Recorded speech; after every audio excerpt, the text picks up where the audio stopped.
Today, we want to look at godly purpose for marriage. Godly purpose for marriage. And what is marriage? I think Pastor Pam has already talked about it, that marriage should be between two matured people of the opposite sex. And that one is very, very important. So it's first an institution ordained by God. It's a school, actually. Institution means a school. So marriage is a school ordained by God himself. And it's between two matured people of the opposite sex. And these two people are imbued with the wisdom of God and understand the unconditional love of God. If you don't understand the unconditional love of God, you can't marry. So they understand the unconditional love of God, and then they come together to complement each other in character and in roles. In character and in roles towards every aspect of life and self-development as a basis to achieve God's purpose. As a basis. So you doing all your roles in the house, you having knowledge of God's love, you developing yourself and complementing each other, that is helping each other, is towards a purpose, the mandate of God. And that purpose is what we want to look at this evening. So the agape love has its basis in the word of God and is extensively purposeful and sacrificial. Love, when they ask you now, what is love? How will you know somebody loves you? I want somebody who buy me a car. Every month he should give me 50,000. He should kiss me before going to work. Actually, love is sacrifice. It is work. For God so loved the world that he gave. So once he loved, he had to forfeit something. So if you love somebody, you forfeit what you have to them. You can even lose yourself, and then God saves you. Sometimes you lose your mind. Sometimes you lose your heart.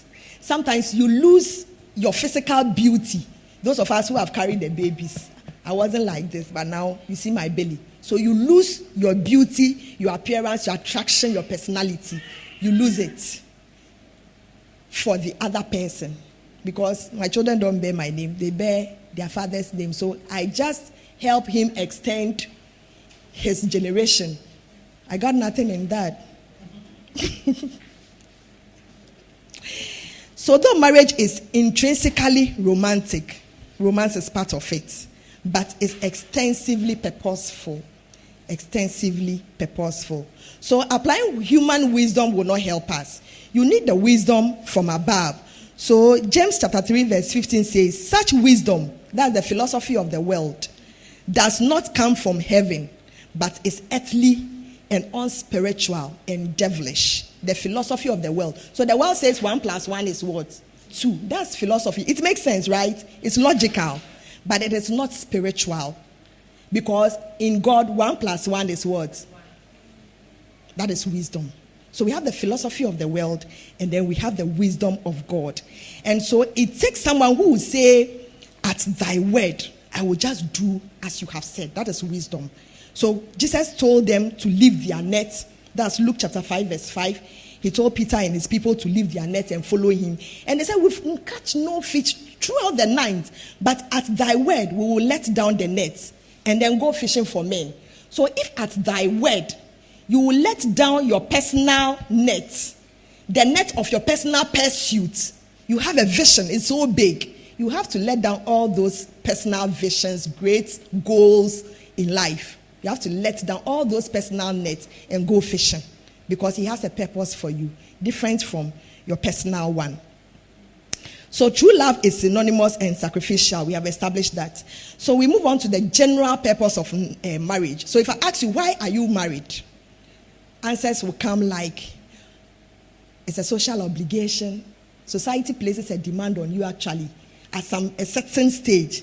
Hey, you're not worried. You are still not married. At this age, 29 years. Hey, we are counting you, 30. Hey, next year by this time you should marry. When it's come to 31st night there, you don't feel like coming to church. Because anybody who greets you, hey, I feel say, a year by this time, you should have married though. So sometimes you go like, the pressure is too much. So let me just grab and me to marry and settle. It is wrong. Then we also marry because of position. Maybe in church, Before you become a deacon or a deaconess, an elder, a pastor, you should marry you. Otherwise, you won't get the position. So let me marry. Political positions, certain economic positions. If you are not married, nobody will give you that position. So you are forced to marry. Some of us marry because we have to procreate. Some marry because of sexual satisfaction. The thing, no, he can't control it. So he needs a hole to enter. So just because of that, he will marry. We also marry because of political associations. And then also for diplomatic and social relationship. If I marry a person of a certain standard,